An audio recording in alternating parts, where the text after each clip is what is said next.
Well, here we go. He's Caleb Calhoun. I'm Dave Hooker. First of all, Caleb, that is one fantastic jacket. As we talk Tennessee's win over Texas A&M, and we are off and running from the get.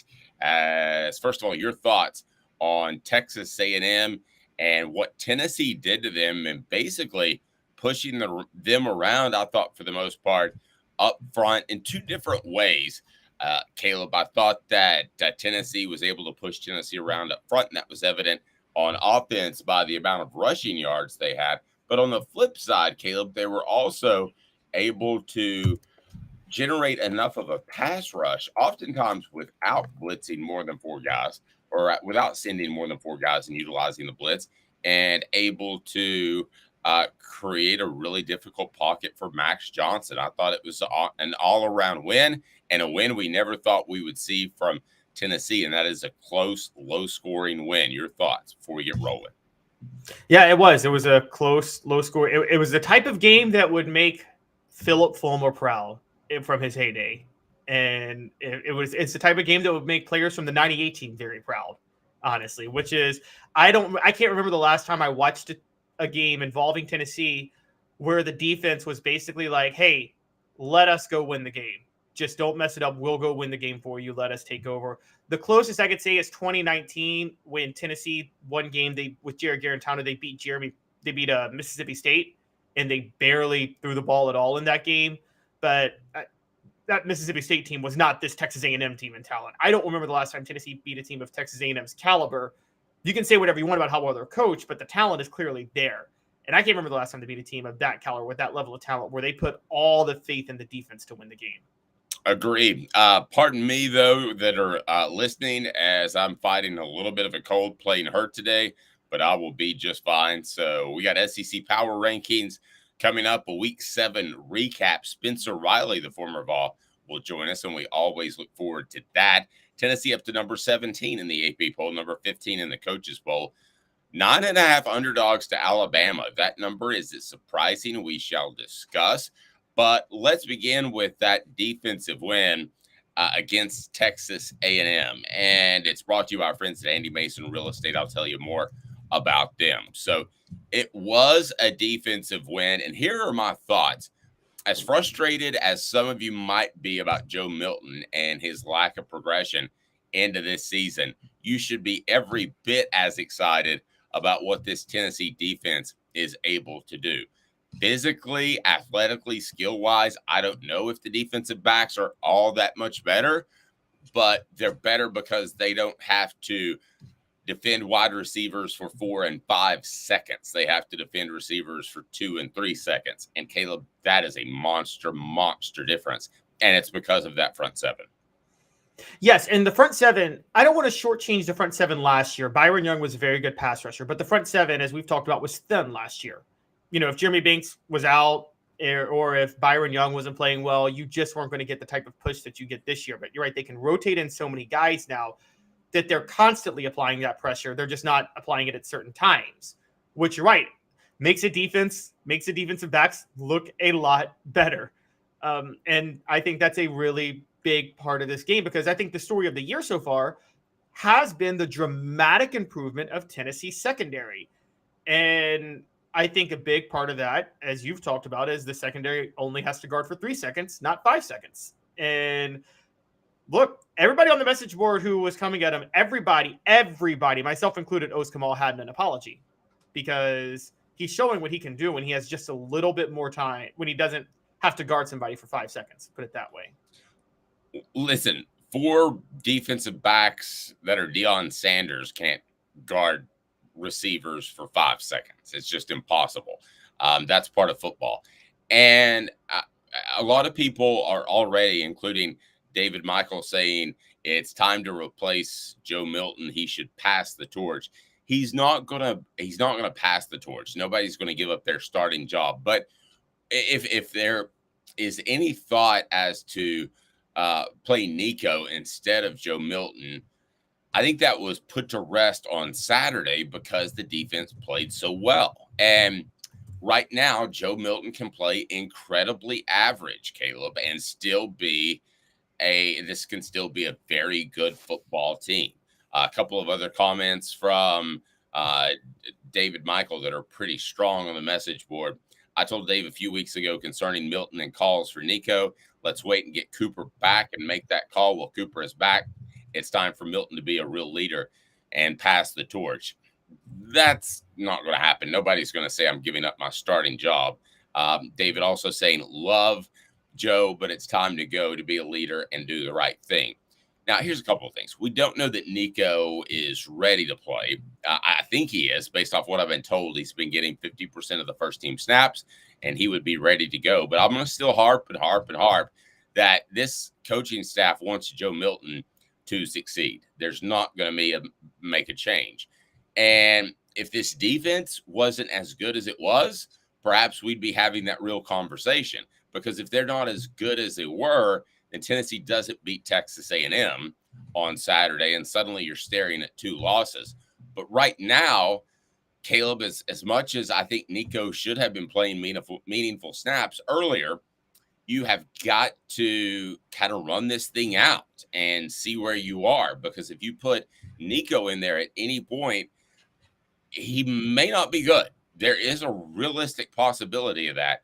And with this defense, you're at least in the mix. All of Tennessee's goals are still out there. So I don't understand why you would do it now.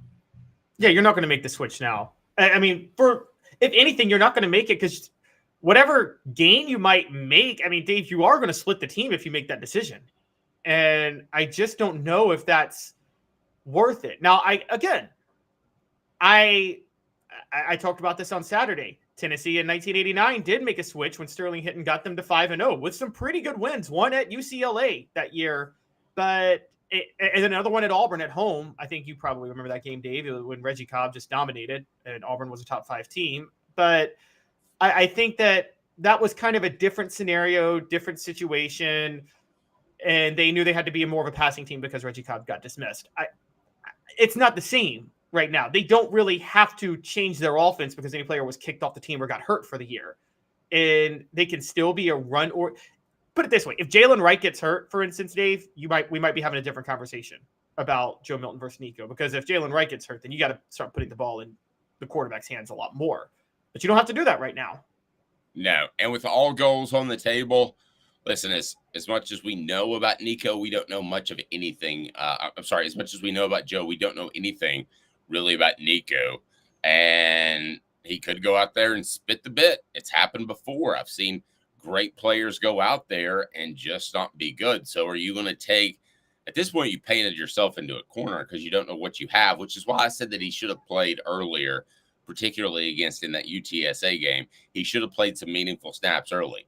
But you have everything on the table now, and Joe's sitting at the head of the table. Are you going to tell him to get up and put somebody else at the head of the table? He's been the chef to this point. I don't see how you could make any sort of change. Now, if Tennessee loses to Alabama and suddenly you can't win an SEC East, you can't win an SEC championship, you probably aren't going to make the college football playoff, then yeah, I think we're having a different argument a week from today. But as of right now, Tennessee, and we'll get to that, is 10-point underdogs, 9.5 actually, to Alabama. And there's reason to think that they could go to Tuscaloosa and win. Probably wouldn't pick it. Vegas doesn't think so. But until you find that out, I don't see how you can make a change, Caleb. Yeah, I don't either. And even if Tennessee loses close at Alabama this week, and I still don't think they're going to make a change. I think they still, and I said this in January, I said this in August, and I'm saying this now. I think Tennessee saw at worst this year as a transition year where Joe Milton's not a great quarterback, but they can get to maybe a 9-3 record with him, 10-3. And Dave, as a program as a whole, think about this for a minute. You lose a great quarterback in Hendon Hooker. You lose 2 great receivers in Cedric Tillman and Jalen Hyatt. You have a major drop-off in talent in everything that Josh Heupel needs to make a system run. And in kind of a year where you have that drop-off, you still go 9-3 or 10-3 or something like that.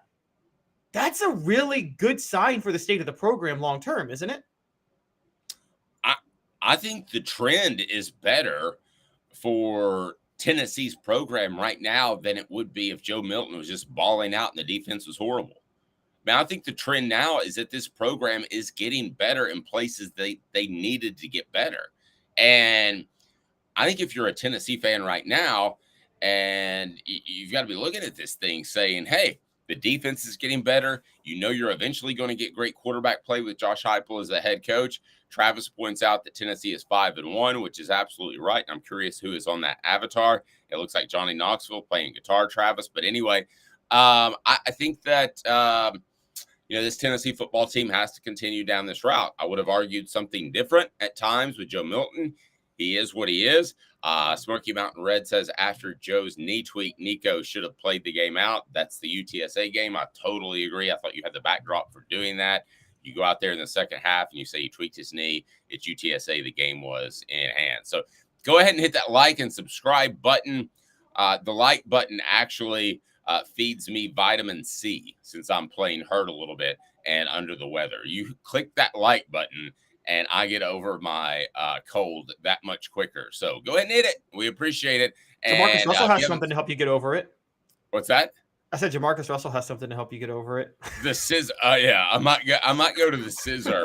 You just have to put a 24-hour limit on it. You can't do it past that because that's when you like it a little too much. Trevor says, here's the problem I have with the whole "don't sit Joe, you lose again" argument. I really feel like this team is a good quarterback play away from being good this year. And next year, so many people exit. Listen, I'm with you, but again, Nico could spit the bit. And that's also not. Sorry. No, go ahead. That's also not fully true. Look, yes, Joe's a major drop-off at quarterback, but guys, we have to say the jury's in. There's a major drop-off at receiver this year too. This is not the same receiver unit that was there last year. And if you're watching the NFL at all, Jalen Hyatt, every time he's in the game, he makes plays, and the Giants are just too stupid to realize they should use him a heck of a lot more than they are using him. And, I mean, there's a massive drop-off at receiver. There's no question. No, we thought Jalen Hyatt was running around free because of the offense and the approach and the way they built this team when they had the ball, right? That's what we thought. Yeah, we thought that Cedric Tillman was going to pull over coverage, and then Brew McCoy would pull over coverage, and that's why Jalen Hyatt was so open. Let me give you a little insight. Jalen Hyatt was just really damn good, and he was really damn fast. So that's something you have to remember. We shortchanged. I don't know how he did it. He won the Blitnikoff Award, but I feel like, Caleb, you did, I did, everybody did, just kind of thought he was running open because he was running open. And that's not the case. He was getting open. Yeah, he was getting open. We all owe him an apology. I said Cedric Tillman was a better draft prospect than Hyatt, and I still think Tillman could be good in the NFL, but I think Hyatt's going to be better long-term. Again, if the Giants had any brains on their staff, they would use him more, but that's a pathetically run franchise. If anybody watched that game last night, some of the worst coaching of all time. I did not, because I was on the scissor. Nimrod showing promise. Excuse me. Nimrod showing promise. I really like that guy. I haven't seen enough from him until Saturday. His athleticism, the way he moves around, I'm pretty good at that, I think. And I was really impressed with Nimrod more than I thought I would be. And I'm jealous of his last name because it is definitely cooler than Hooker. There's no question about it. Let's get to the torchbearers and the report card. So right now, the torchbearers, as you know, in Circle Park, there's this dude holding up a torch. And he is the ultimate award that you can win. And we have seen football players such as Joshua Dobbs win that award. It's an all-around award, not just an athlete or academic award. It's just your best ball. And those are the torchbearers. It's brought to you by our friend Andy Mason, realestate.com. Real estate experts with over 4 decades combined experience in East Tennessee. Best prices, best service in the Knoxville area. Andy Mason, realestate.com. So who are our torchbearers coming off the Texas A&M win, sir? All right, number 5. And before you question on why he's not higher, I will explain. But number 5 is Jalen Wright. Over 7 yards a carry against a dominant front four, 136 yards. Jalen Wright had a heck of a game, and I can't say enough about how hard he ran. So Jalen Wright's number 5. The reason he's not higher is because of number 4, which is Cooper Mays. We said Cooper Mays versus Walter Nolan would be the matchup of the game. Cooper Mays won that matchup, Dave. He won that matchup handily. Cooper Mays Injuries are going to be a question mark because he's had 2 seasons that have been maligned by that, going back 2 years ago and this year. Cooper Mays bumped up his draft stock by a round against Walter Nolan. I don't think there's any question about that. You watch that and you get over the concerns about injuries, and you're going to say that guy may be, I don't know all the centers in college football, but that guy might be the best center in college football, period, end of discussion. It's funny. I'm going to say this now because his brother was a more highly touted recruit. Cooper Mays is a better NFL prospect than his older brother. I mean, he just is. He will be better in the NFL than his older brother, injuries notwithstanding. So, yeah, he balled out. Number 3. Now, everybody wants to give, and this is kind of a duo war, but I gave it to one person because Gabe Jeudy-Lally did have 2 pass breakups and a pick, whereas Kamal Hadden had a more meaningless pick and no pass breakups. But I gave the torchbearer to Kamal Hadden, Dave. And I think the reason I did that is because they weren't even throwing Kamal Hadden's way in this game. They didn't even look his way. And that was a huge, I mean, Kamal Hadden played like a shutdown corner is supposed to play. And again, guys, this is not the Kamal Hadden of last year. He's an all SEC cornerback right now. He's the best cornerback in the SEC right now. And I'm not saying that as a hyperbole. Wow. He is the best cornerback in the SEC. Yes. Look at how, and by the way, PFF grades back me up on that. He has the best coverage grades in the SEC right now. He is the problem with like these awards is they're stats based, but you can't do that for a cornerback. He should be SEC Defensive Player of the Week or be in contention for it, honestly, because of how well he played. And the only reason he shouldn't is because of some other people I'm going to name on this list. Yep. And Gabe Jeudy-Lally's was more of a pressure pick as well. So Kamal Hadden has gone from an absolute GOAT to a superstar. Again, click that like and subscribe button. Goat to goat. What's that? Goat to goat. Goat like laughable to the goat. Yeah, there you go. That's pretty good. All right. So if you want to make me feel better, hit that like button because I'm battling one heck of a cold. But I'm good to go. I'm playing hurts. I'm out to get this done. All right. So who else is the torchbearer? All right. So the best defensive player, because Kamal Hadden is up there, but Kamal Hadden isn't as good if it's not for one James Pierce Jr. And again, this is a defensive line award as a whole because they all played great. But James Pierce Jr. was the biggest stud of all of them. And James Pierce Jr., you have to respect him in coverage if he drops back as much as you do as a rusher off the edge. I've never seen an edge rusher that you can trust to drop back in coverage as fluidly as James Pierce and still be that effective. He is a scary good player, and I will give Fred White a lot of credit. He said Leonard Little top ability, and I thought he was crazy at the time, but Fred doesn't throw those out, so I take it as gospel. And then we had Jimmy Himes on last week that agreed with that. You are looking at the next great superstar on Tennessee's football team. I thought that there might be other guys that would be elite players in college and the NFL, but right now, I thought it was Rue McCoy, actually, that he was the best NFL prospect on the team based off some scouts I had talked to. But if you look at the NFL, they don't place as much of an emphasis on the receiver. And James Pierce Jr. plays a position they put a lot of emphasis on. That guy very well could be a top 5 pick in the NFL draft. Zero exaggeration, as long as there are no more maturity issues from this point forward. Yeah, were there ever any maturity issues? I didn't know if there were or not. Yeah, he needed to get a little bit more focused, which is why you're seeing kind of the explosion now. Well, you and Fred both said put him in bubble wrap this offseason. Like after spring, y'all said put him in bubble wrap, make sure he's ready to go. And y'all were both right. And he is, I didn't see it coming. And also sometimes he really thrives in this system because Tim Banks, even though he runs a 4-3, he still has the Pruitt philosophy of the edge rusher can kind of play off the ball or up on the line, and it doesn't really matter as much. And that's a big deal. That's a big way for James Pierce to benefit. So yeah, James Pierce he's incredible, and he's the best edge rusher on the team. Funny enough, Tyler Barron and Roman Harrison were the veterans. James Pierce is better than both of them by a mile. Yep. From our SC Scout guy, he's a South Carolina fan. Where do you guys see Rattler being drafted? I think he's as interesting as Hooker because for a different reason. Hooker last year, you wondered if he was a product of the system. Rattler is a byproduct of the system. That system is holding him back. So I could see one player falling in love with Rattler, or one team, falling in love with Rattler and picking him higher in the draft than maybe he should be. So I like Rattler. He is playing out of his mind. But If Tennessee has Spencer Rattler right now, let's put it this way, they're undefeated. Yeah, Simple that's fact. probably true. Well, if they have Cooper Mays, are they undefeated? Yeah, easily. Yeah. I don't think people realize how out of sorts they were with Ollie Lane up front. And Ollie Lane did get beat, had a holding penalty, at least one. He just wasn't ready to go. All right, well, let's get to what other players we got. The last one is D. Williams, number 1 player of the game. Not just the punt return for a touchdown. You know who he was the one who fielded that punt to set it up at the half-yard line. He was the one who caught that ball. So, I mean, he's got to be special teams player of the week for the SEC, right? If he's not, that's a shame. Oh, he will be, and that'll come out on Monday.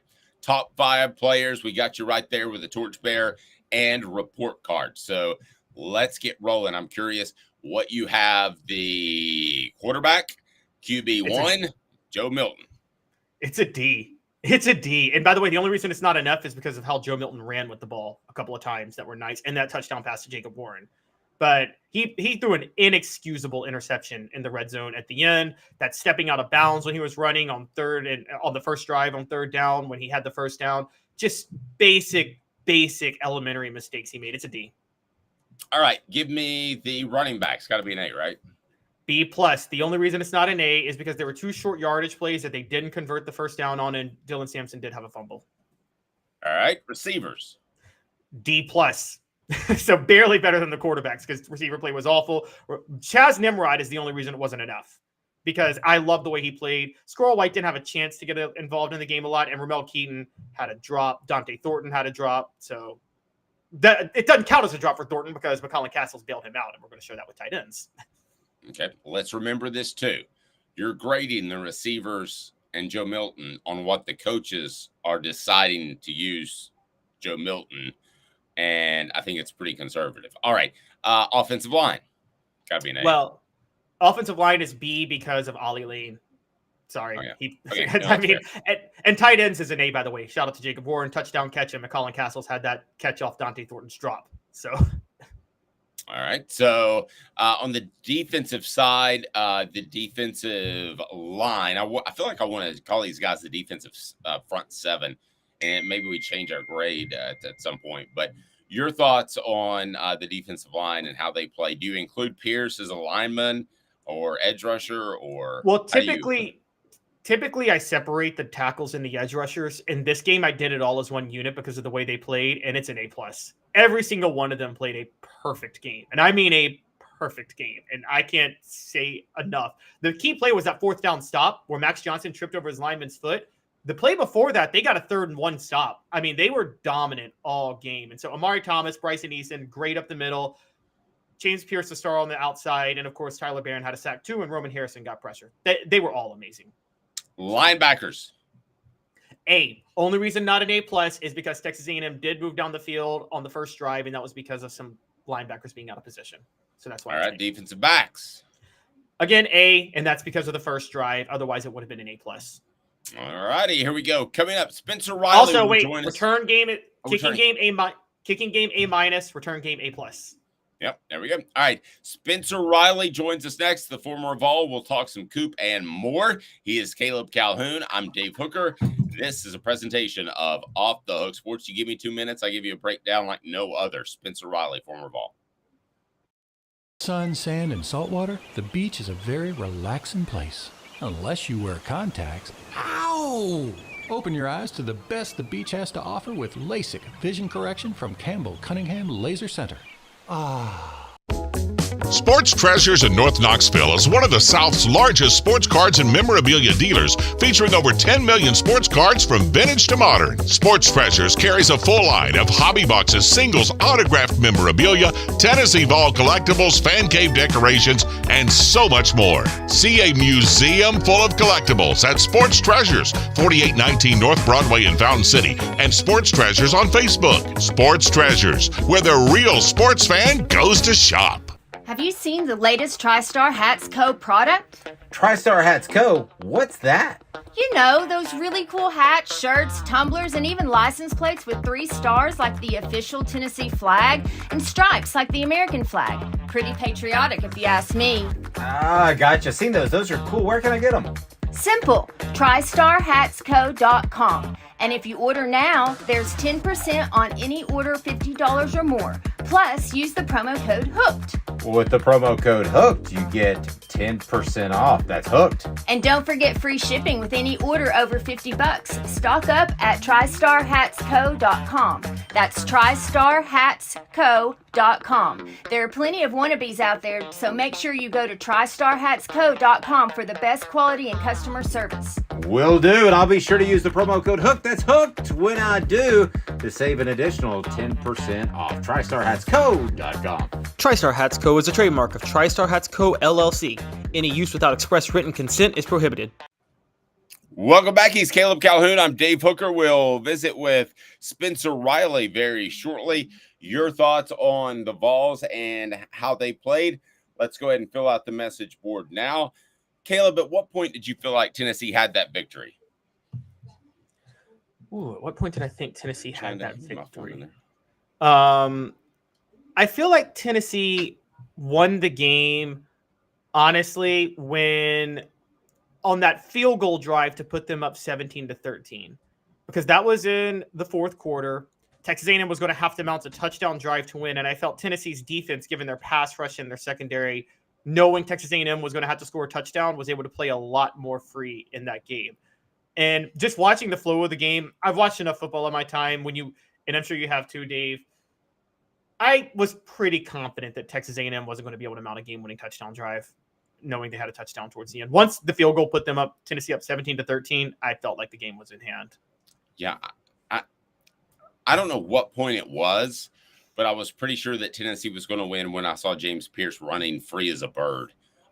When it was he was fantastic.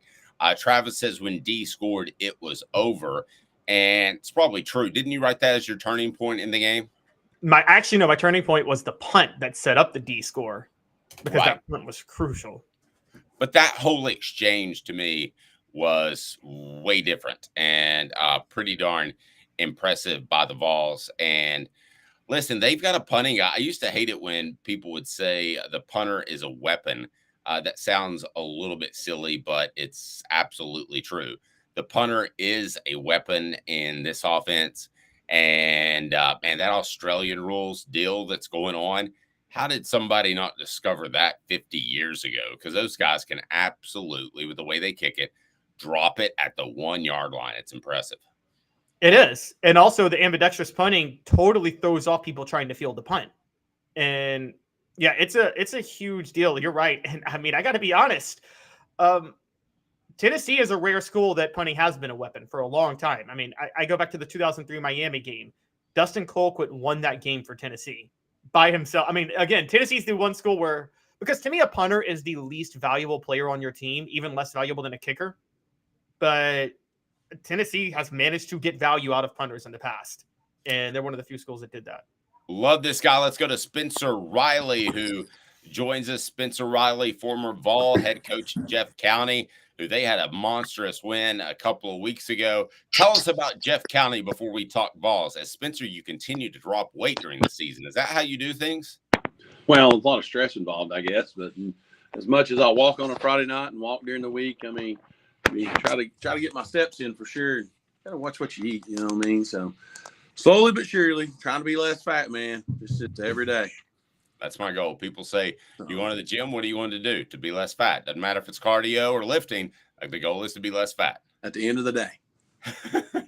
Tell me about Jeff County before we get to the Vols. Hey, man, we wasn't on. I don't guess I was on last week with you guys. We had a big win versus Marshtown West last Friday night, or not 2 weeks ago, in an overtime win, and then we played. I'm sorry, it was versus Westridge. I'm sorry, that's who we played last. Before we played Ferry on this last Thursday night, got a big region win against them. Everything but secured the region title now for sure on that win there with Westridge, and then we played Farragut this Thursday night, this past week, non-region game, and had a big victory over them and our kids. First time they had beaten Farragut. Farragut had won 8 straight against Jeff County, so we got another first at Jefferson County this year in a long line of changing the culture in the program and the expectations for Jefferson County football. It's pretty cool. Yeah. How proud would you be if you're Josh Heupel that you won a lot of games with some talent at receiver last year, some great talent at quarterback, but now you're winning games in a totally different way. You're not getting the chunk plays. You're running the football. You're getting the extended running plays, the screens, and you're playing defense. To me, people can continue to complain about Joe Milton if they want to, but the trajectory of the program, even the record might not say it at the end of the year, I think it's very positive because they're much better defensively than they were a year ago. Well, I mean, let's be honest. Defense wins championships, being able to run the football and control the clock. I mean, Josh Heupel's not about that. His program and what they do offensively, that is the perception that they are a throw-it-around football team. Well, if they don't run the football, they're not very good in the passing game. Let's call it how it is, right? He'll tell you right off the bat, got to be able to run the football and got to be able to run it successfully. And, I thought they did a really, really good job with that group versus a really good defense on Saturday. I mean, I was really, really impressed with the group as a whole. I mean, you rushed for 230 yards in the SEC. That's pretty impressive day. So it's exciting to see those guys get physical and play a physical brand of football that's not been played at Tennessee in a long time. Very true. Spencer, you kind of know firsthand about that, what you just said, right? Because I guess in 97, after Jay Graham left, the first 3 games, even Peyton Manning himself struggled because y'all couldn't get a running game going until y'all found Jamal Lewis, wasn't it? Yeah, I guess. I mean, you were playing a bunch of young guys too, still in the offensive line and still trying to figure out how to make that work. And didn't really know. Had a bunch of different backs there and didn't know. Sean Bryson moved from tailback to fullback. Mark Levine was a tailback at that time. A couple other guys, and he had this young guy by the name of Jamal Lewis. Pretty talented guy, man. We all knew he was kind of talented and just, it took a little bit for us to find our groove and for him to find his niche and how it would work for us. And, to me, the brand of football that Tennessee won with on Saturday is sexy football. Amen. Because it's physical, you run the football, you play great defense. It's not what people want to see today. Let's just call it how it is. They want to complain because you're not completing it 30 yards down the field. You're not making these big junk plays. But you know what? At the end of the day, they dominated and made them did not like the outcome when they started handing the football off. A&M didn't, time and time again, and they just punished that defensive front for A&M, and they made their plays. Sometimes that's going to happen, but at the end of the day, the physicality over 4 quarters will demoralize you at some point in time.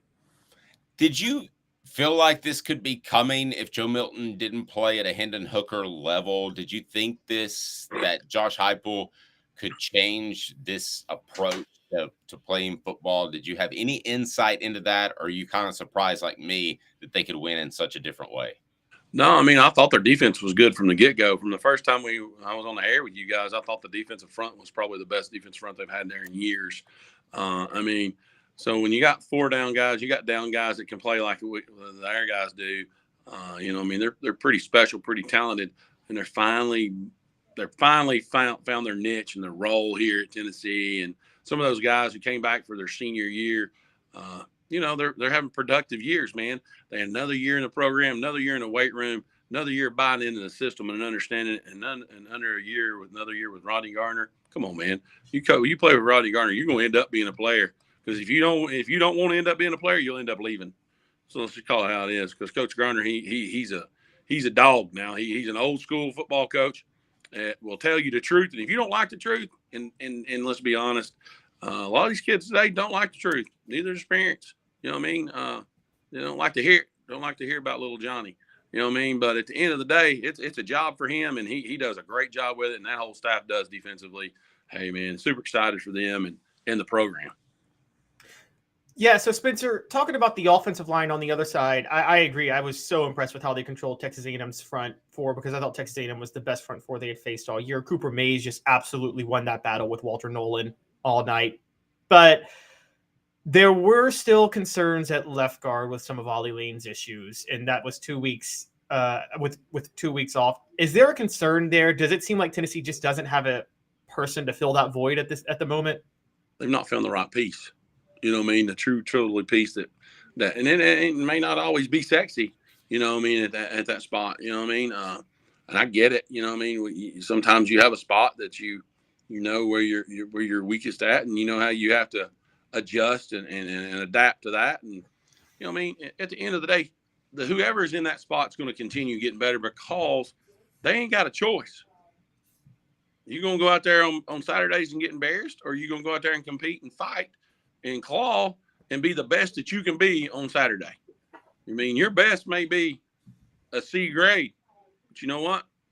If you go out there with other guys that are playing B and A levels, man, I mean, C level, it's going to be productive. So, I mean, at the end of the day, they all have their struggles. Every one of them do. You know, I did when I played, you know what I mean? But at the end of the day, you got to minimize your mistakes, and you got to minimize your negative plays. Yep. They did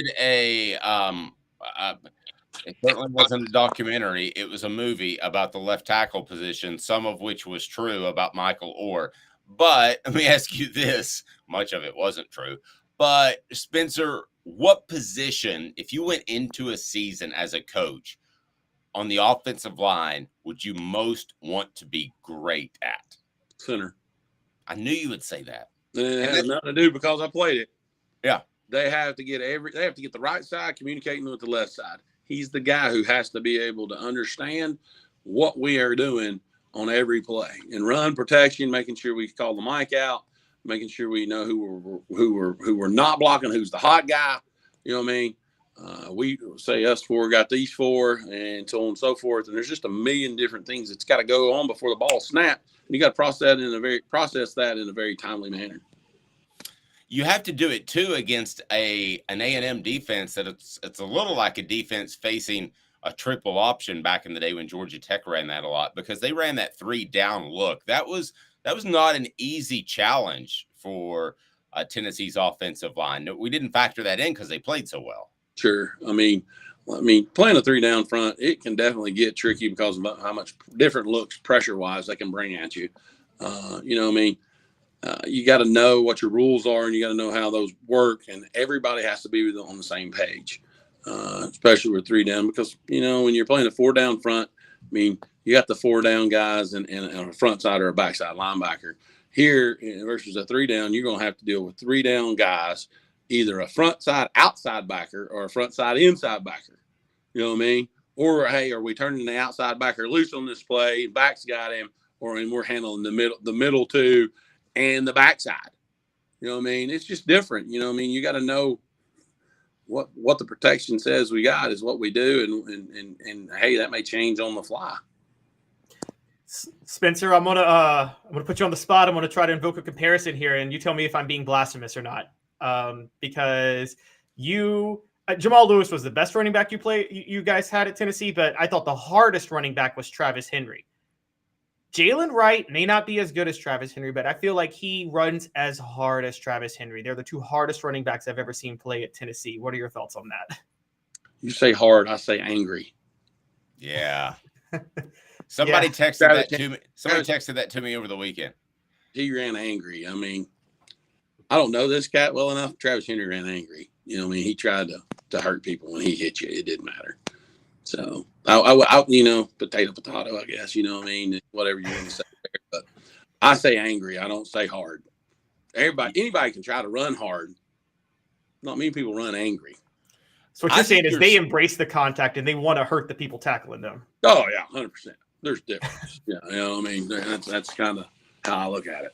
Spencer, I also think you're seeing defenses, they realize that he can bounce it outside, and he did that a little bit too much last year, but now there's a bit of uncertainty. Is he going to bounce it outside on me, or is he going to run me over? And I feel like it's in their head a little bit, and that's got to help too. That was J-Lu. He could truck you. He could bounce it outside. And as a defender, there's no guy I'd least rather want to tackle than a guy who can do both. Well, you mean when you're 220, 30 pounds and you run a 4.5, 4.6, come on now. It's like running into a freaking brick wall. Why would you want to tackle that for 4 quarters? I mean, it makes your body feel awful the next day, and you're like, geez, I just got hit by a freaking truck. I mean, it is what it is. You know what I mean? As for linemen, you love guys who run physical and run angry because it makes your job easier. You know what I mean?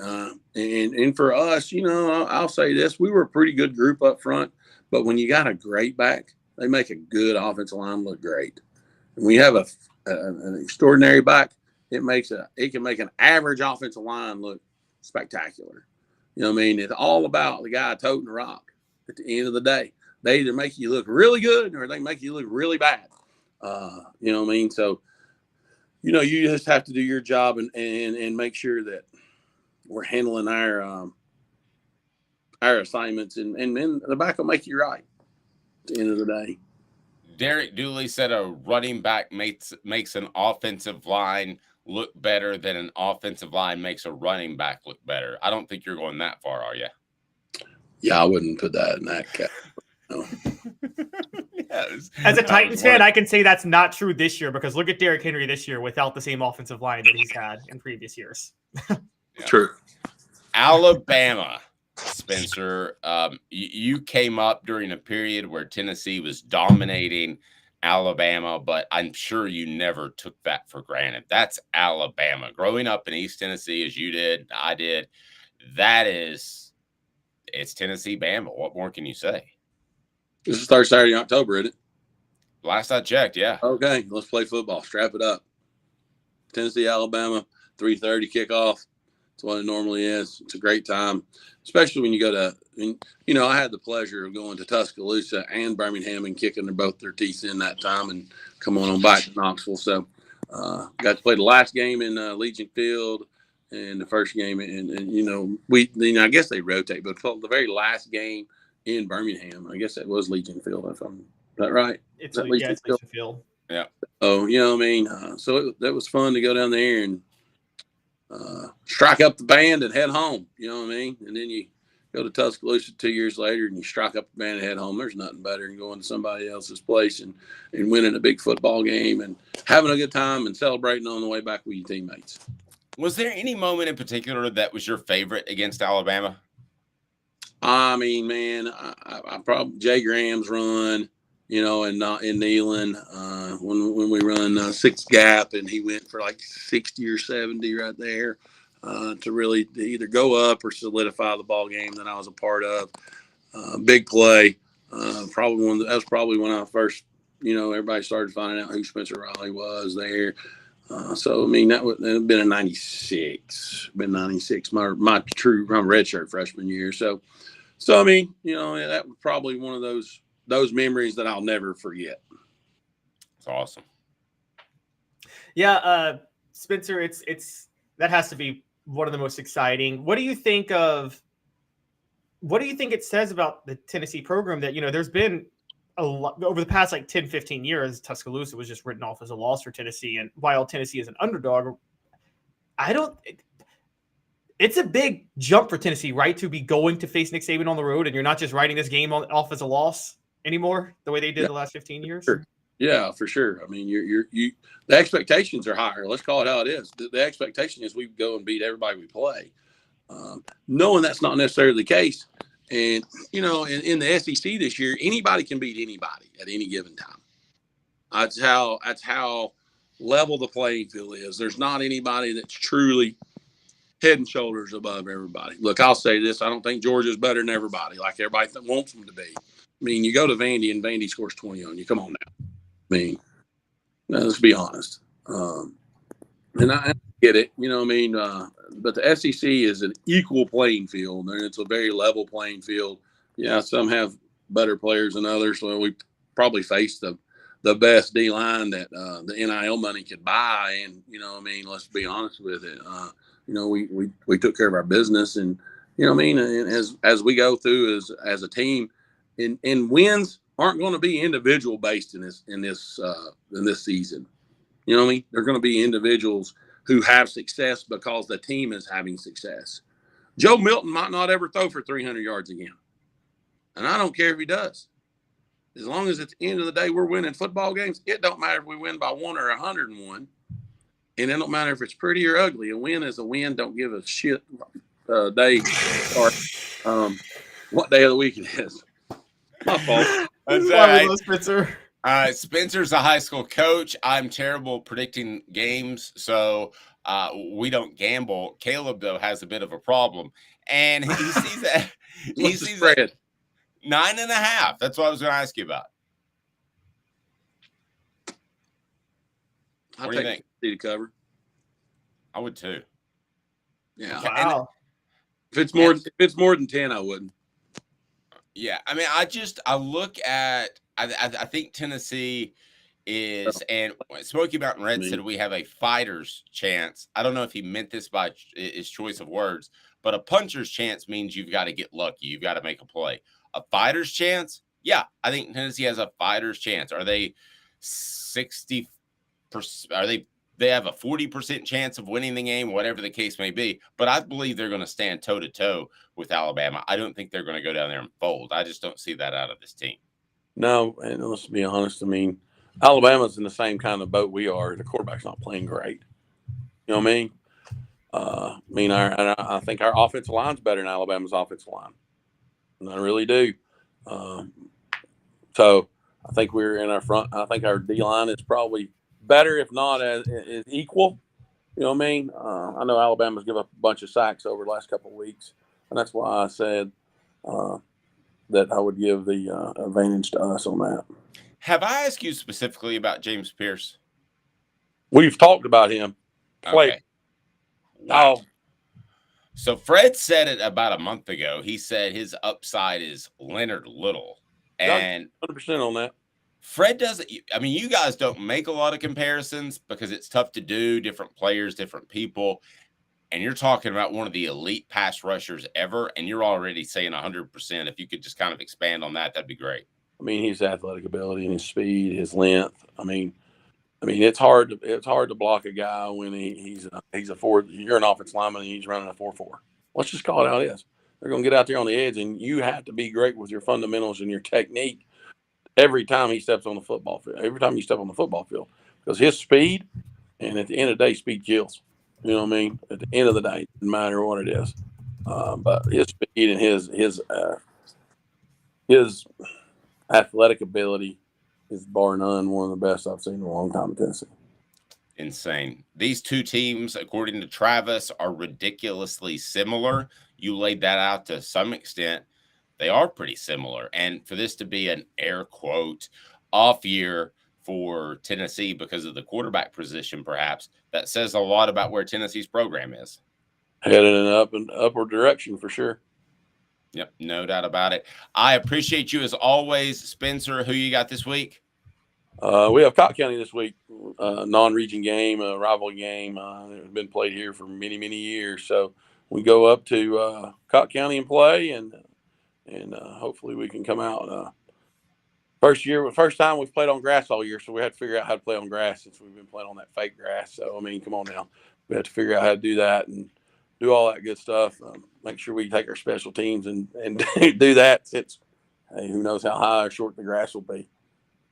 Yeah, that's the exact opposite of when my high school played in the state finals. They played on turf for the first time, and nobody told anybody what shoes to buy, so they just tripped all over the field. Next thing you know, Brentwood Academy wins 48-6, I think. Nice. That's not good. No, guys were tripping coming off the field because they wore the wrong shoes. It was not a pretty day in Nashville there, Spencer. Hey, buddy, I appreciate it. Best of luck the rest of the season. Continue to crush it, man, and you mean a lot. I appreciate your time. Appreciate it, guys. Thank y'all very much, and hey, we'll catch you next week. Okay? Thank you. Spencer Riley. Bye. So good. So fantastic. Love visiting with him. Coming up on the program, we'll have the SEC Power Rankings, Week 7 recap, and how that affects the Vols. As I'm telling you, you have got to be super excited about this Tennessee football team, even though that wasn't the most beautiful win, because if you're used to Hendon Hooker throwing 15 touchdowns a game, it's probably not going to be. But that to me was a sign that Tennessee's football program, maybe not the team, but program the trajectory is incredibly good.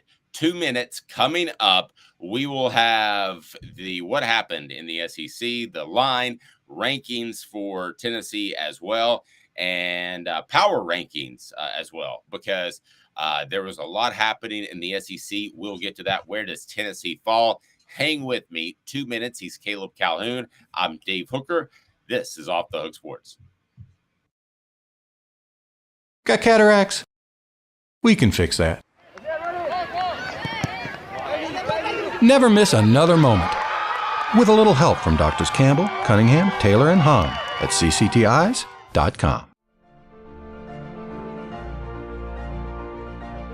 Hi, I'm Rick Terry, and we at Rick Terry Jewelry Designs pride ourselves in the highest quality craftsmanship from a family-owned business here in Knoxville for over 35 years. At Rick Terry Jewelry Designs, we also take pride in being an affordable option for all your game day accessories, especially those fire opals. At Rick Terry Jewelry Designs, we want to be your jeweler every day and especially on game day. Go Vols!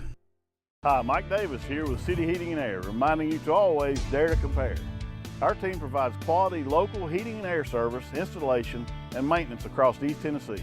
We use only the best equipment like American Standard heating and air conditioning for your residential, new construction, or commercial needs. Honesty, dependability, and customer satisfaction have been the cornerstones of our business since 1961. City Heat and Air. Dare to compare. These mountains hold and defend a spirit far better than moonshine. A drink that holds flavor, that becomes necessity. A hard cider made and relished by folk who are as hearty as they are legend. A refreshment that can only be found in one place. With a taste that makes you say, give me 3 bottles of the good stuff. Tennessee Cider Company, where necessity can be found. Welcome back. He's Caleb Calhoun. I'm Dave Hooker. Let's take a look at the line and where Tennessee ranks in the AP and coaches poll.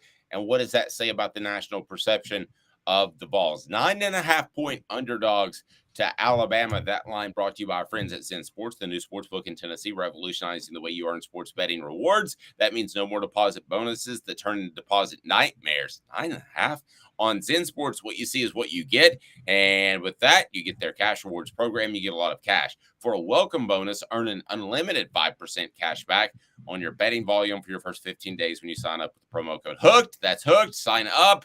That's right. Unlimited 5% cash back. Keep betting. Keep earning with up to 3% cash back. 9.5.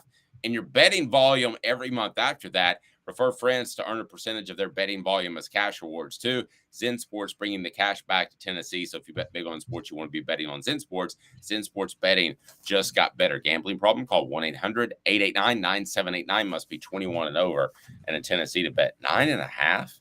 If this was the exact same football team and they were wearing blue and they were the University of Alabama, Birmingham, this wouldn't be 9.5. Tennessee fans move the line at times because it's a heavy gambling state, but no team moves the line like Alabama. This to me feels like this should be a 6.5-point spread, not a 9.5-point spread. Caleb, you're more into the gambling scene. What do you think?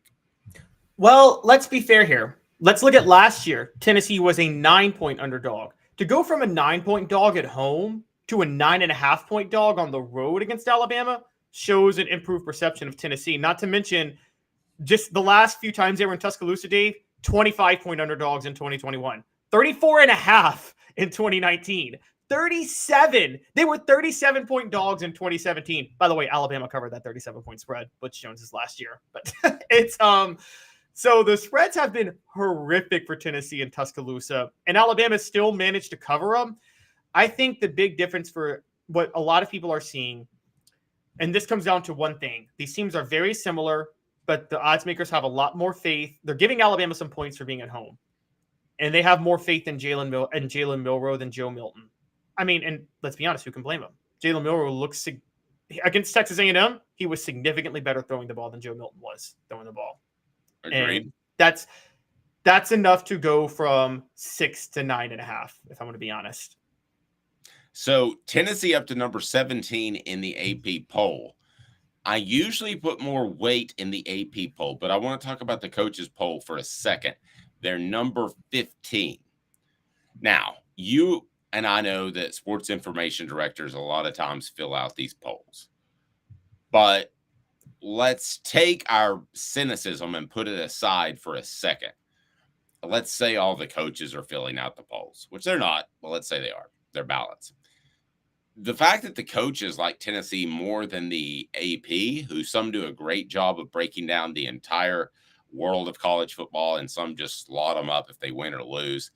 But if coaches have more respect for Tennessee and how they're winning in a much different way, that says something to me, as opposed to writers who would look at this and some highlights and say Tennessee is struggling on offense. They're an offensive team. They can't win that way. So they're number 17. A coach would see this as something totally different, which I wonder if that's why they're higher in the coaches poll than the AP poll. That's certainly a possibility. There's still a lot of coaches that still believe in that old school philosophy. I think a lot of AP writers, a lot of this has to do with AP writers.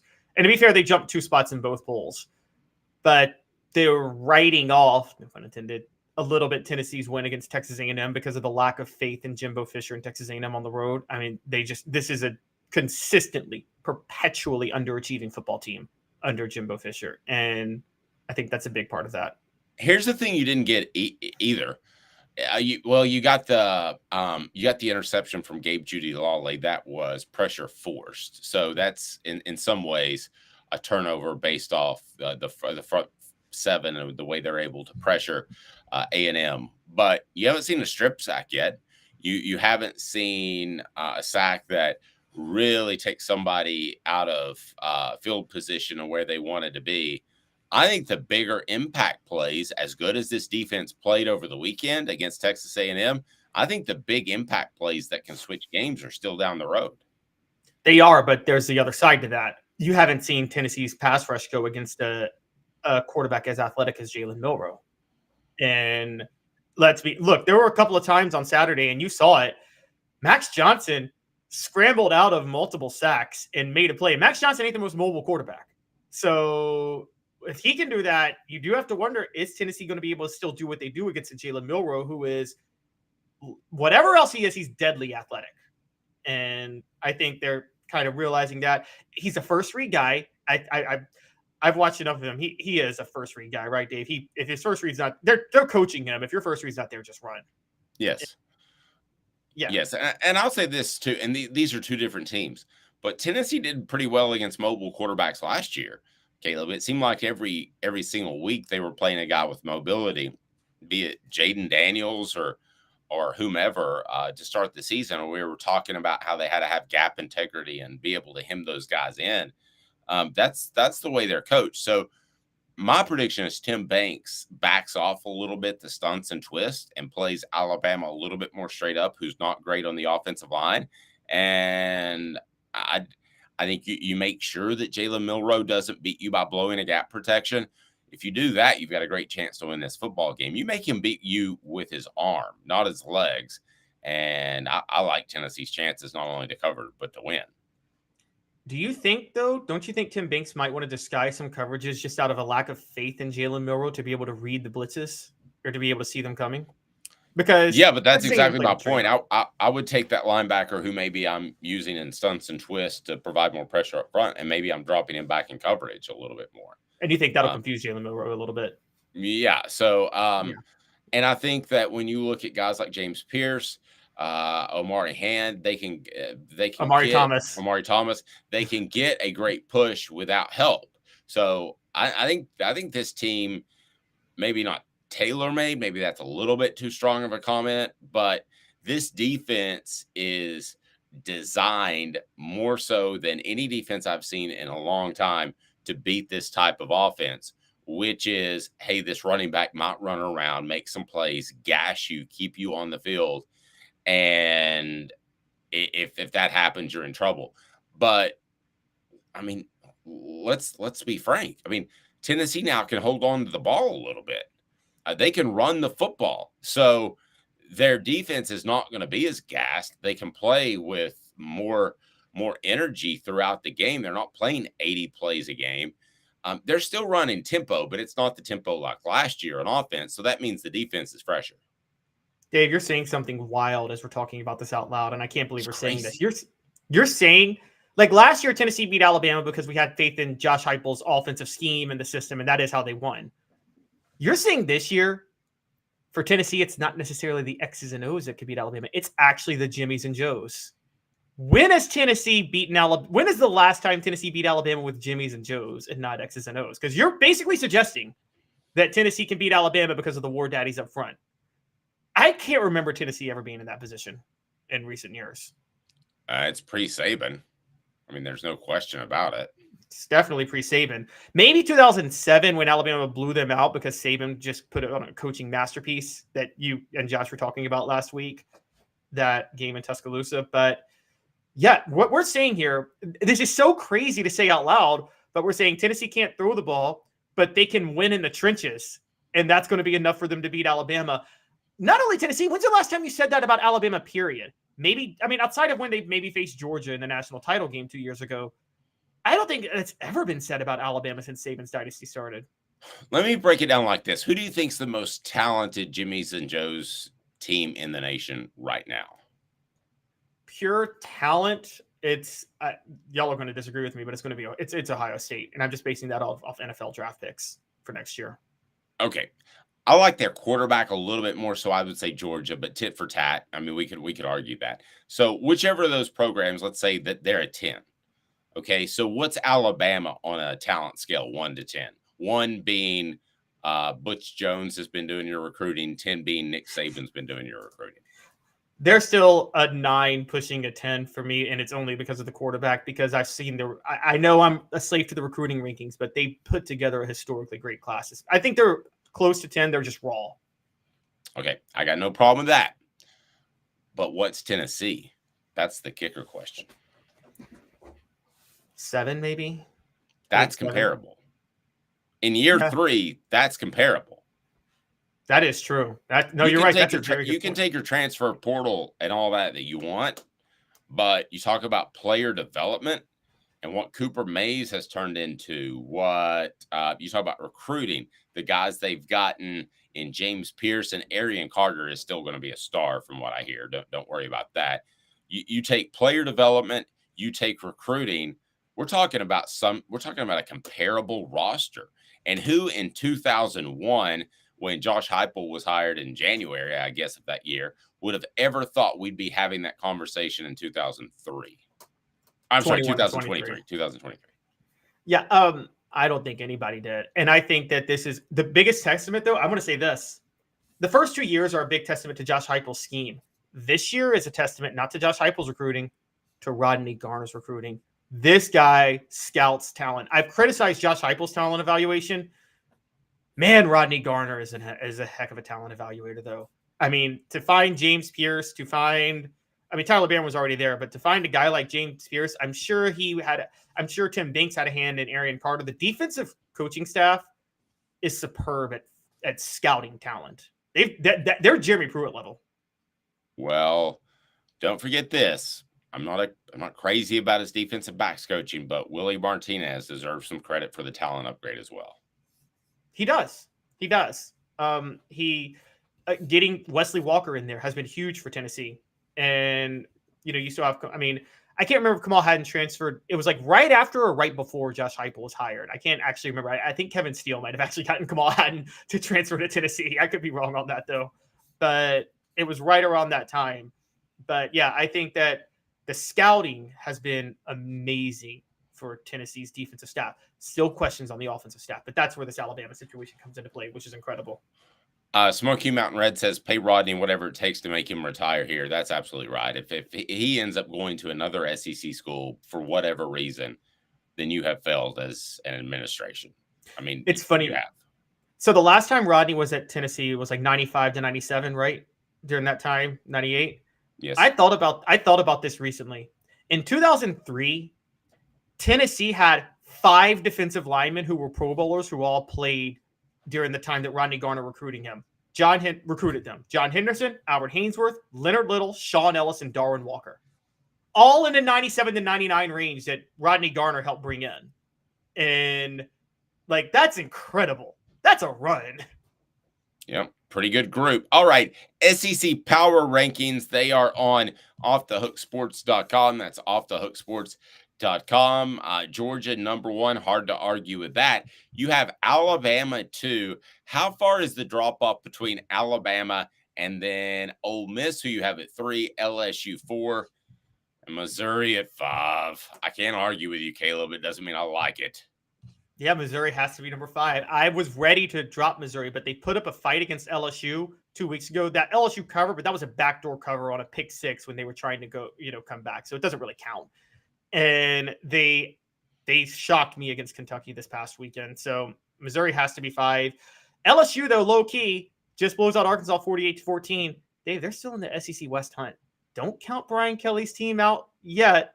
And Ole Miss, I don't know if there's much of a drop-off from Alabama to Ole Miss. I know Alabama held them to 10 points, but that game was in Tuscaloosa, and it was 24-10. So I think if that game's in Oxford, you might have seen a bigger fight from Ole Miss. So, look, Jackson Dart, Dave, I can't believe I'm saying this, but he's very close to making a Heisman case if he keeps playing the way he's playing. He's playing very well for Ole Miss right now, and look, Lane Kiffin's doing a heck of a job. Then you have Tennessee at number 6. Yes. Tennessee would have moved up to number 5, but I had to jump Missouri up, funny enough. I just had no choice because of what they did. So Tennessee is at number 6. They have the worst loss of that top tier in the SEC because Tennessee still has that inexplicable loss to Florida that I just cannot for the life of me figure out. But I can, but that's when I debated you guys about is Tennessee cursed against Florida. Well, if this year holds up the way I think it's going to, you guys will have a point. Because it'll look like there's no reason Tennessee should have lost that game in the end. Tennessee number 6, followed by why number 6 and why ahead of Texas A&M, obviously because they beat them, and then Kentucky, Florida, Auburn. Why Tennessee at 6? Yeah, because again they're part of that upper echelon that's not number 1, which is Georgia. Which is there's 5 other teams that have 1 loss in the league, except for LSU, which has 2 losses. But I think LSU's 2 losses are more impressive than most teams' 1 because they played a very brutal schedule. So these other 5 teams really have everything out in front of them. And I mean, a potential college football playoff berth too. And yeah, I'm including LSU in that. They could pull a 2007 and get in with 2 losses. So 6-2 are teams that if they win out, if any of them wins out, you'll be talking about a potential. They will be in the college football playoff hunt. And they're the only 6 remaining teams that can be in the hunt.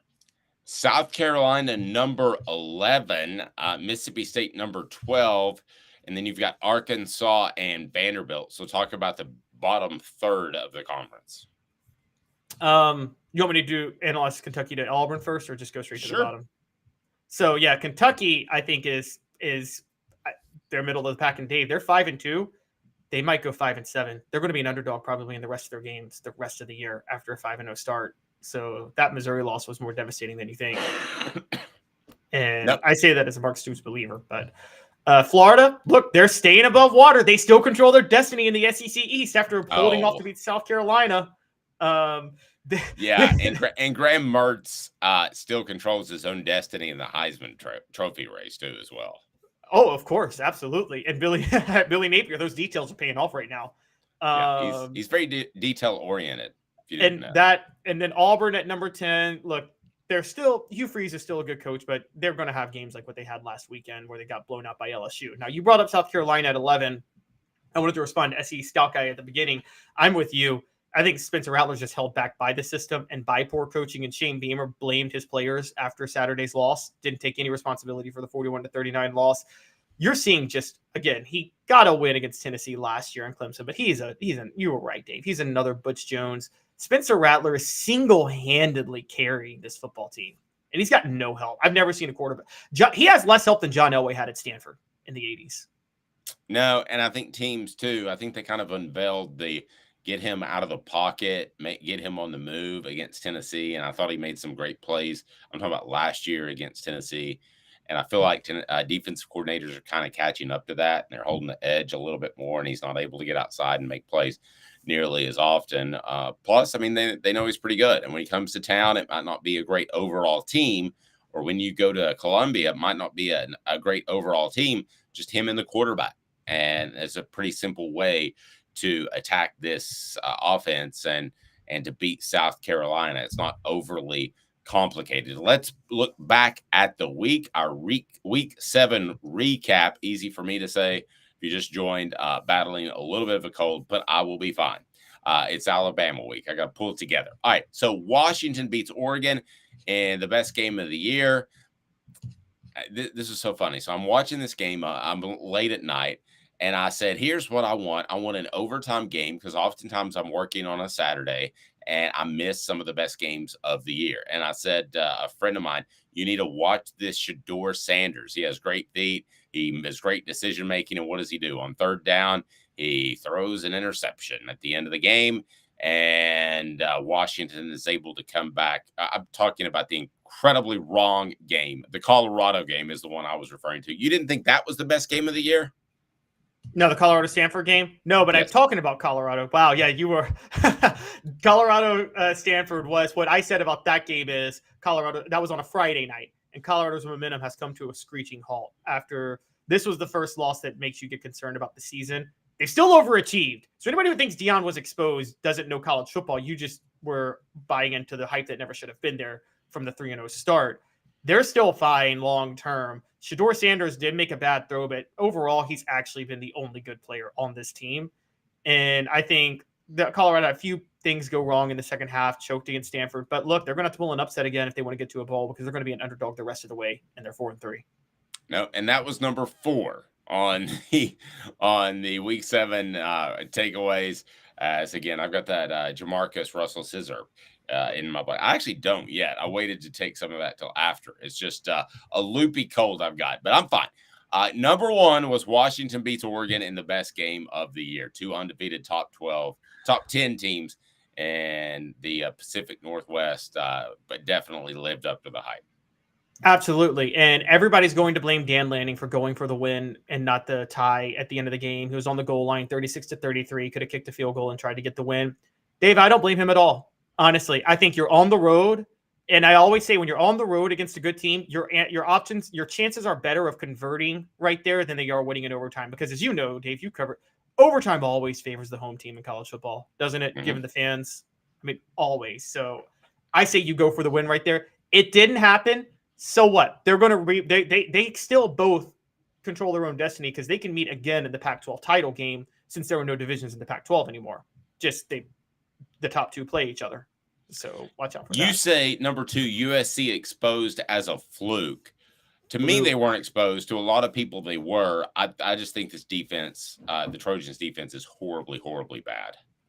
Let's go out right now and say, let's never compare Josh Heupel to Lincoln Riley again. And for those who don't know, Josh Heupel lost his job so Lincoln Riley could get hired at Oklahoma as OC in 2015.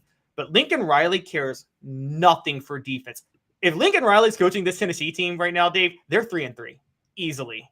And because Lincoln Riley can't, and Josh Heupel is showing he cares about defense. And he said in the press conference, he said, look, we're not going to lessen our standards on defense just because of the offense we may or may not run. And he said that, and he's been very clear about it. The part that exposed to me as a fluke was Caleb Williams played awful. And guys, remember, this was midterm week for Notre Dame. Notre Dame just lost to Louisville last week, who was exposed as a bad team, as an overrated, undefeated team because they just lost to Pittsburgh. And they just beat the brakes off USC. I think this game is losing to this Notre Dame in this type of situation, I think is enough to say you shouldn't be in the playoff. I don't care what you do the rest of the way. That's a bad loss. Well, certainly is. And then lastly, on our week 7 recap is number 5 ACC down to 2 undefeated teams. And it just appears that there's a couple of conferences that, especially in the top half, top quarter, top third, are better than the SEC.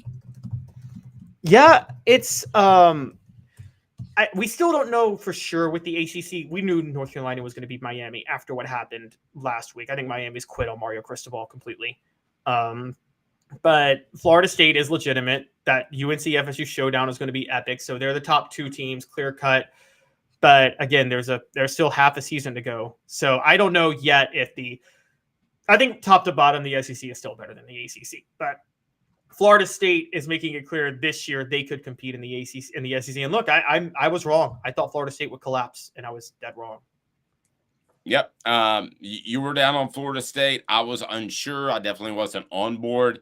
I think they proved both of us to some extent wrong. But as far as just kind of looking back over, Colorado's momentum comes to a screeching halt. Still, they're 4-3. I think they won one game last year. This is still a program trending in the right direction. I think because they beat TCU and had some big wins early that people got overly excited. Goodness gracious, 60 Minutes did a second piece on Deion Sanders. So people got overly excited. The hype train really got going. But still, this is a program that Deion Sanders, the problem with Deion is he's going to at some point lose some of these great coaches that he's assembled. And they're paying coaches a lot of money. And at some point when they lose them, we're going to see what Deion Sanders is as a coach. But right now, as an organizer of a program, he's very, very good. And I will tell you, I don't think you want him in the SEC anytime soon. Some other thoughts over the weekend is the Heisman race. So let's get to the Heisman race in just a second. But first, you have the Big Ten has a top 3 that is very clear, but you think Michigan's still overrated. I'm using eye tests, so I could be proven wrong. I still think they're pretty good and maybe the best team in the nation. I think I've learned enough about college football to when you're playing an easy schedule, you never buy into it. Michigan has played air for 7 weeks. And I'm going to say they've played air. So it would have been shameful if they didn't look this good. And by the way, Penn State just blew out UMass 63-0. Why are we not saying Penn State's as good as Michigan? Because UMass is as good as every team Michigan's played this year. Their schedule's worse than Georgia so far. And UMass is terrible. Hot seats, the storyline of SEC coaches. I'm going to put the over-under of 3.5. 3.5 SEC coaches lose their job, not by their own choice. They're not going to the NFL to coach the Dallas Cowboys, which would be fine with me. But I'm putting the over-under at 3.5. How many guys lose their job this year? Over-under. That's an easy under for me because Jimbo Fisher is definitely in trouble after this loss. Sam Pittman's in trouble. Shane Beamer's in trouble. But Billy Napier and Shane Beamer both. Billy Napier saved his position with Florida. I don't think he'll be gone at the end of the year. And honestly, I think South Carolina is pretty much in it for a little while with Shane Beamer, no matter what happens this year. So 3.5 is an easy under. I actually would probably set that line at 2, not even a half, just straight up 2. And okay, but remember this: you've always got the Dan Mullen shark incident that's floating Jim out McElwain, there. you mean? Jim McElwain. Sorry, Dan Mullen. Somewhere like I wasn't naked with a shark. Well, the other you've always go ahead. You bring up former Florida coaches. Could Urban Meyer be jockeying for that Texas A&M job? That's a good job with the right coach. Yeah, but Urban Meyer is so insecure. I feel like he wouldn't take that job because it's not Texas. Do you see what I'm saying? I think like he's just if I want to go back into college football, I got to be the state school. I got to be Oklahoma, not Oklahoma State. I got to be Texas, not Texas A&M. I think he's that petty. Throw history aside real quick. There is no reason Texas A&M has not had the same decorated history as Texas. They've just massively underachieved and made missteps as a program over the years. But I've maintained, dating back to the 1950s, if Texas A&M had the right coach, it'd be a different story. They did have the right coach in Bear Bryant, but Bear Bryant had to rebuild the program from scratch. But they've never, ever maneuvered right with the program. But it has all the resources to be equally as good as Texas, and it's their own fault that they're not. Yep. Heisman race in college football after week 7. I remind you that nobody wins the Heisman in October, but Michael, don't call me Penix Jr. is in at number 1, according to Caleb. Dylan Gabriel, number 2. Jaden Daniels, who I've got a weird feeling is going to end up winning this thing somehow, some way. Bo Nix is number 4. Drake May is the best player of this group. I'll go ahead and tell you, but that doesn't mean you win the Heisman. Why do you have those guys 1 through 5? Well, Michael Penix, in the most significant game of the year in college football so far, threw for 4 touchdowns, played a great game. You got to put him in there. Dylan Gabriel, that Texas win is still in my head. Oklahoma had a bye this week, but Oklahoma, they're right up there. Jaden Daniels, guys, look at his stats. He's by far the top producer in college football right now of any quarterback. The only reason he's not number one is the 2 losses. And one of them wasn't his fault. I mean, Jaden Daniels did his job against Ole Miss. So you can't knock him for that. And by the way, Malik Neighbors could be in the race too very, very soon instead of him for LSU. Number 4. So weird seeing Bo Nix on this list. It really is. And I didn't have him on this list last week, but Bo Nix played great at Washington. And he played so good that even in a loss, I put him in the Heisman race because Bo Nix they're not done on the year. And number 5, Drake May doesn't have the stats. Like even this past week, and he only completed like 57% of his passes. But I'm with you. The talent is there. And you talk eye test. Drake May's kind of got a Shedeur Sanders thing going where he's maximized. He's making up for all the other deficiencies on the team. The difference is UNC is 6-0 and Colorado's 4-3. Huge if Shedeur Sanders doesn't throw that ball into coverage on third down, which was just really stupid. He should have thrown that ball away. If he doesn't and they beat Stanford, is he on this list in your top 5? Yes, absolutely. Yeah, easily. And I still believe in him. I can't go by him leading the league in yards though, or leading the NCAA in yards though, because let's be honest, all Colorado's doing is throwing the ball. They have no running game. So top 10 in college football after week 7, Oklahoma, Washington, Florida State 3, Ohio State 4, North Carolina 5, Texas 6, Oregon number 7, Alabama number 8, Georgia number 9, Penn State number 10. Georgia 9, Caleb, come on. I know what you're doing with the power rankings, but that's a better team than 9th in the nation. This is not a ranking based on who I think is better or based on my projections. This is a ranking based on your body of work. Alabama's 1-loss record is way better than Georgia's undefeated record. Georgia and Penn State have barely played a better schedule than Michigan, who you notice is not even in my top 10, because Georgia and Penn State and Michigan have played the flukiest, easiest schedules I've ever seen college football teams play. Alabama has not. And by the way, that I also have 1-loss Oregon ahead of those teams too, and I have 1-loss Texas ahead of those teams. So I got 3 1-loss teams ahead of Georgia, Penn State, and Michigan, and I'm not losing any sleep over it because Georgia, Penn State, and Michigan have played the easiest possible schedules. I think Boise State may have played a harder schedule than them at this point. Yep. Good morning to you, Charles. Charles is in charge. And we appreciate you being a part of the program today. Thanks for working with me through a bit of a cold. Hopefully this is D-Day for this cold. D is in, darn it, it's horrible, and I get over it by tomorrow. But we will have Cooper Mays, Jacob Warren, and Fred White on the YouTube channel. For Caleb Calhoun, I'm Dave Hooker. This has been a presentation